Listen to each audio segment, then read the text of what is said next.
Ce que nous essayons de faire depuis le tout début, notre mission principale, c'était vraiment de résoudre ce problème d'accessibilité et ce fossé d'expérience qui existe dans la collection traditionnelle. Quand nous avons commencé à réfléchir au potentiel de ce domaine, deux choses se sont produites. Premièrement, nous avons été vraiment enthousiasmés. Et deuxièmement, nous avons lancé une quantité massive de travail avec un budget très limité. Et pendant de nombreuses décennies, la collection a été quelque chose que les gens adorent, mais cela a aussi été limité, par exemple, par la géographie, selon l'endroit où vous vous trouvez dans le monde, la façon dont vous les stockez, le coût, l'expédition, etc. Et parfois même le risque de recevoir des contrefaçons ou des produits endommagés. Nous voulions donc créer une plateforme qui élimine ces barrières tout en conservant l'émotion et l'excitation qui rendent la collection si spéciale. J'ai commencé à réfléchir à la façon dont nous pourrions faire passer le monde physique de la collection vers une expérience numérique similaire. Il y avait un certain nombre de défis, le premier étant que la collection par nature a toujours été physiquement tangible, et le second qu'en tant que pionnier dans ce domaine, il n'y avait aucun modèle à suivre. Vivi était la toute première de son genre à exister. Ils avaient le rêve, la motivation et le plan. Et comme Dan aime le dire, Avec un budget très limité, mais ceux qui allaient suivre allaient transformer leur vision en la première plateforme mondiale de collection numérique. Le premier lancement de Batman a été un moment vraiment spécial pour moi. Vous savez, pas seulement comme une étape importante pour l'entreprise, mais aussi en tant que collectionneur, passionné et fan de longue date moi-même. Cela représente vraiment le pont entre, vous savez, ma passion d'enfance pour la collection et l'avenir de la façon dont les gens vivent la propriété dans le monde numérique. c'était l'aboutissement de presque 3 ans de travail.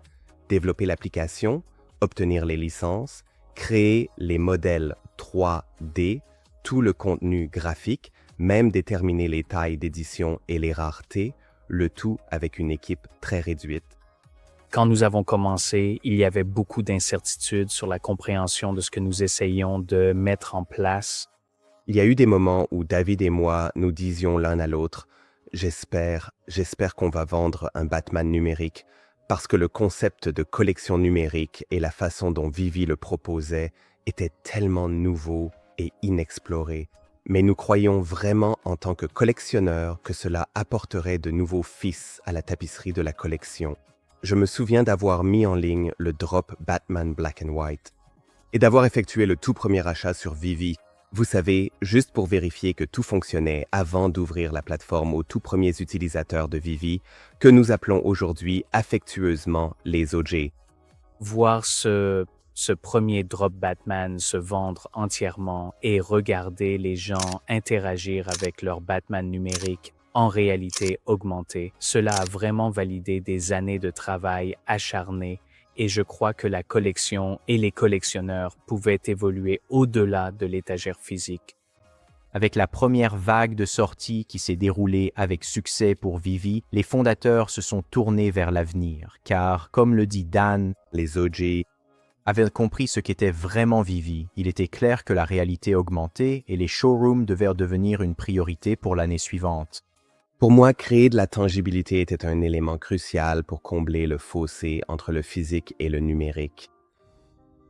Nous ne voulions pas être une application de JPEG ou d'autocollant, car cela ne correspondait pas à l'expérience de collection physique que David et moi avons appréciée toute notre vie. Et c'est l'une des principales raisons pour lesquelles nous avons choisi d'opter pour des modèles 3D plutôt que des images 2D. Vous savez, les collectionneurs veulent voir et exhiber les objets de collection qu'ils possèdent, et il se trouve justement que la réalité augmentée venait d'être perfectionnée en une technologie intégrée et utilisable.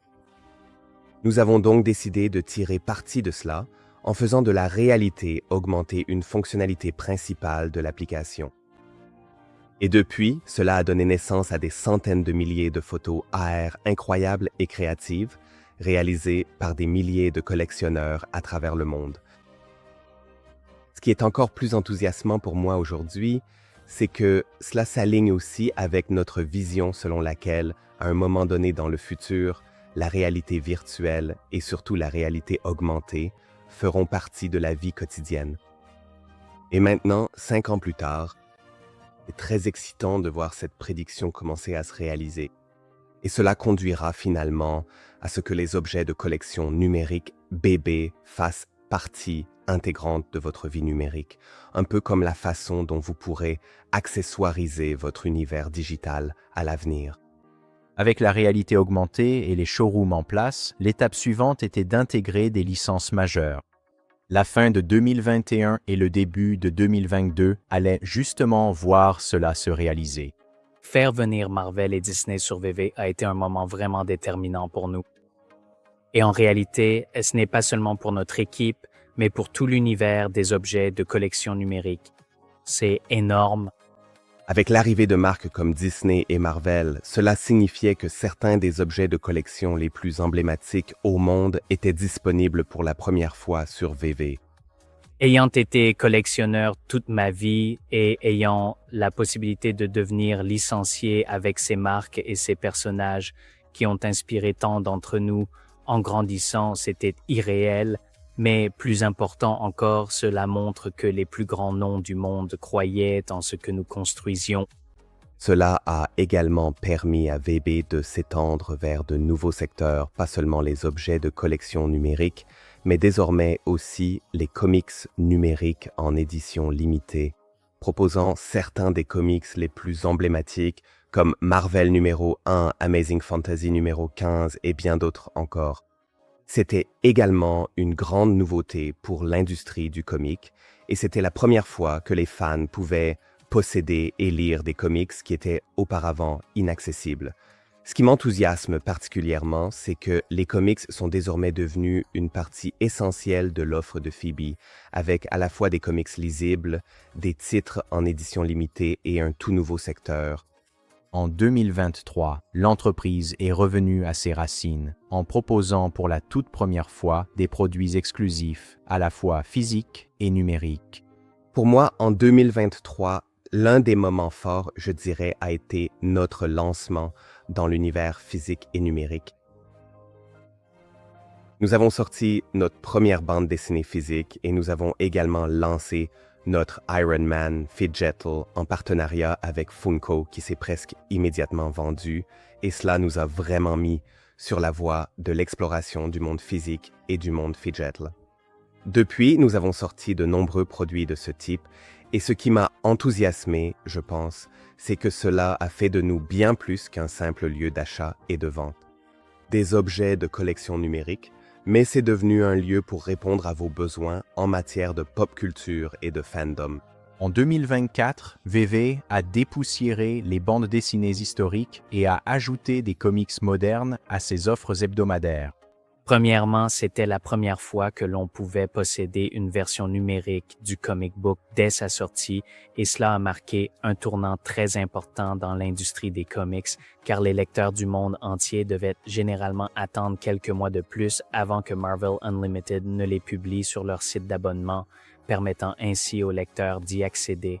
Et si vous êtes un amateur de versions physiques, vous deviez vraiment attendre que votre magasin local, ici en Nouvelle-Zélande, en Australie, au Japon ou ailleurs, reçoivent l'exemplaire. Il fallait patienter plusieurs mois avant que cette couverture qui vous fait sourire ou cette histoire que vous collectionnez n'arrive enfin. Donc, marquer ce moment montre vraiment à quel point c'est rapide. Oui, vous pouvez avoir une version imprimée disponible le même jour dans le monde entier pour toucher un large public et vous savez, à ce jour, nous avons des clients dans plus de 170 pays et régions qui achètent nos produits. Vous pouvez donc imaginer que le comic book est largement distribué partout dans le monde. Donc, au-delà de Marvel, nous continuons d'intégrer un nombre croissant d'éditeurs de comics, grands et petits, qui proposent tous des titres incroyables. Et, vous savez, notre objectif a toujours été de faire de VV une plateforme tout en un pour tous vos besoins en matière de collection et de passion. Que vous soyez collectionneur, lecteur ou un peu des deux, nous voulions offrir la passion sous toutes ses formes et cela devait inclure l'univers incroyable des comics. Et pour rendre cette expérience fidèle au monde des comics, nous avons vraiment fait de gros efforts pour proposer des variantes de couverture dont beaucoup sont exclusives à Vivi, ce qui est énorme en soi. Et pour y parvenir, vous savez, cela signifiait que nous devions continuellement innover le produit et élargir les fonctionnalités de Vivi pour offrir ces expériences. Et en toute honnêteté, c'est quelque chose que nous n'aurions jamais pu accomplir lors de la première année de Vivi. Des showrooms améliorés à la réalité augmentée, l'étape logique suivante dans l'expérience de la collection numérique était le métavers de Vivi, le Viviverse. Vous savez, dès le premier jour, notre mission pour VV a d'abord été de créer un monde vivant et immersif où les collectionneurs pourraient donner vie à leur passion et pas seulement posséder ce collectible numérique sur VV, mais vraiment l'expérimenter. Vous savez, nous vivons dans un monde où l'espace physique devient de plus en plus limité et le VV First offre aux fans une manière de célébrer leur passion de façon visuellement créative, tout en se connectant et en interagissant à la fois avec les fandoms qu'ils aiment et avec d'autres collectionneurs. Et ce qui m'enthousiasme, c'est que la version actuelle du Viviverse ne fait littéralement qu'effleurer la surface. Elle propose actuellement les fonctionnalités principales de construction d'univers, de célébration des fandoms, de créativité, de connectivité, et ce potentiel est pratiquement illimité. Donc, pour moi, l'avenir du Viviverse est celui d'une expérience totalement intégrée et accessible, faisant partie de l'expérience globale de VB et qui offre cette tangibilité numérique que nous avons intégrée à VB dès le début. Et en plus de cela, toute cette connexion sociale étendue, la gamification, la créativité, la mise en valeur des collections, toutes ces choses dont nous savons qu'elles sont une part essentielle de l'expérience de collection. Avec plus d'un demi-siècle de développement derrière nous, il faut revenir au début pour vraiment comprendre ce qui rend Phoebe si spéciale. Nous croyons vraiment en tant que collectionneurs que cela ajouterait de nouveaux filles à la tapisserie de la collection. C'est un parcours pour surmonter ses peurs. Quand nous avons commencé, il y avait beaucoup d'incertitudes. Les gens se demandaient, vous savez ce que nous essayons de mettre en place. Toujours en train de s'améliorer. Pour moi, créer de la tangibilité était un élément essentiel pour combler ce fossé entre le physique et le numérique. Mais surtout, c'est une histoire sur ce qui nous unit. Rien de tout cela, ni Vivi, ne pourrait exister sans les collectionneurs qui croient vraiment en Vivi. Je tiens à adresser un sincère merci à chacun d'entre vous pour tout votre soutien au cours de ces 5 premières années. Les 5 dernières années ont servi à poser les bases de Vivi, les hauts, les bas, l'excitation, les nombreuses amitiés qui se sont créées, la communauté et tout ce que nous avons accompli ensemble. Parce que c'est quelque chose que nous avons réalisé ensemble. Alors continuez à collectionner ce que vous aimez, continuez à partager votre passion et continuez à nous inspirer. Parce que Vivi n'est pas seulement une plateforme, c'est une communauté créée par des collectionneurs, pour des collectionneurs. Et je suis honoré de faire partie de cette aventure avec vous.